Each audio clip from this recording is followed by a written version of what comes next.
जुलाई के महीने में ये तीसरा वाकया है कि ट्यूशन सेंटर तालीम हासिल करने के लिए जाने वाले बच्चों की घर लाशें वापस आती हैं। इनकी बच्चों के साथ ऐसे हो ना तो इनको समझ आए हमारी बच्चियां हमारी माएं बहनें नहीं महफूज। इससे पहले दो वाकयात जो रिपोर्ट हुए उनमें घर की छतें गिरी थी, लेकिन लाहौर के इलाके इचरा में जहां 10 साला नईमा जो कि घर के करीब ही एक ट्यूशन सेंटर में तालीम हासिल करने के लिए जाती है, तकरीबन दोपहर का 1:30 बजे का टाइम होता है जब वो ट्यूशन पहुंचती है और डेली की रूटीन में वो टीचर से परमिशन लेती है कि मैंने वॉशरूम जाना है, मुझे इजाज़त दे दें। जब टीचर उसे इजाज़त देती है तो वो ग्राउंड फ्लोर पर आती है वॉशरूम के लिए, क्योंकि ट्यूशन सेंटर जो था वो 3rd फ्लोर पर मुबैना तौर पर बताया जा रहा है कि वहां बच्चों को पढ़ाया जाता था। और जब 15-20 मिनट तक बच्ची नहीं वापस आती तो टीचर उसकी बहन को भेजती है कि जाओ अपनी बहन नहीमा का पता करो कि वो कहाँ है, अभी तक वापस नहीं आई। जब उसकी बहन नीचे पहुंचती है, उसको आवाज़ें लगाती है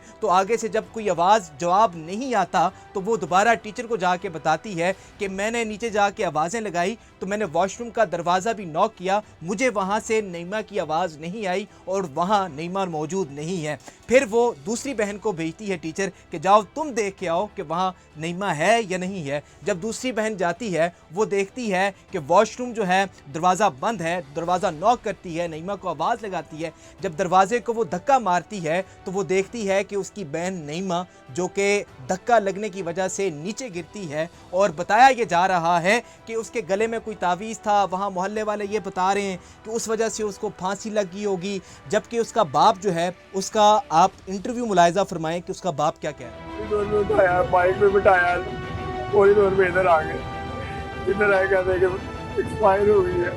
इधर आके डॉक्टर साहब ने कहा कि इसका ये पहले कोई निशान वगैरह था। बाप जो है वो इंटरव्यू दे के ये बता रहा है कि जो उसके गले पर निशान है वो इस कदर जो रस्सी का निशान है, ये ऐसा नहीं है कि तावीज़ से उसको जो है फंदा लगा या उसकी वजह से उसकी मौत हुई है। इस पर जो है FIR भी बाप की मुद्दत में दर्ज करवा दी गई है और बाप ये कहता है कि मुझे सिर्फ इंसाफ चाहिए। इससे पहले भी ट्यूशन सेंटर्स के वाक़यात रिपोर्ट हुए और ये जुलाई का तीसरा जो है वाक़या है ट्यूशन सेंटर का, जहाँ बच्चे की मासूम बच्चों की लाशें घर वापस आती हैं। वो 10 साला नईमा जो कि तालीम हासिल करने के लिए गई थी, उसके हज़ारों ख्वाब होंगे। वो मासूम बच्ची जो कि सिर्फ 6th क्लास की स्टूडेंट थी, उसके ना जाने कितने सपने होंगे। जबकि दूसरी तरफ जिस जगह वो ट्यूशन सेंटर मौजूद है वहाँ अब्दुल रऊफ़ नामी शख्स जो है उसका घर है और उसकी 2 बेटियाँ वहाँ पर ट्यूशन पढ़ाती थी। मोहल्ले वालों का पूरा एतमाद है कि इनके घर कोई किसी मर्द का आना जाना नहीं है और मुबैना तौर पर यह भी कहा जा रहा है कि उनके घर इस तरह का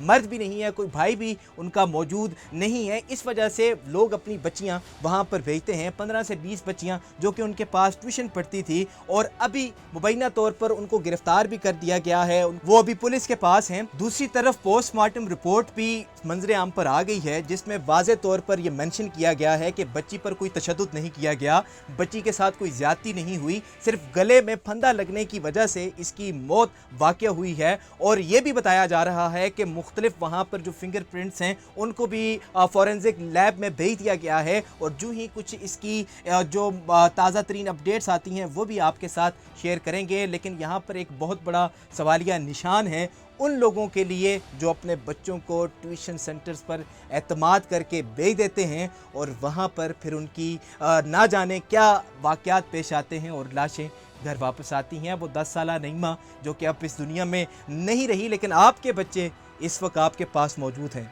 वो भी किसी ट्यूशन सेंटर में जाते होंगे, किसी के पास पढ़ते होंगे। अपने बच्चों का ख्याल रखें। बाकी कमेंट सेक्शन आपके पास है, अपनी कीमती राय के हवाले से हमें ज़रूर आगाह कीजिएगा।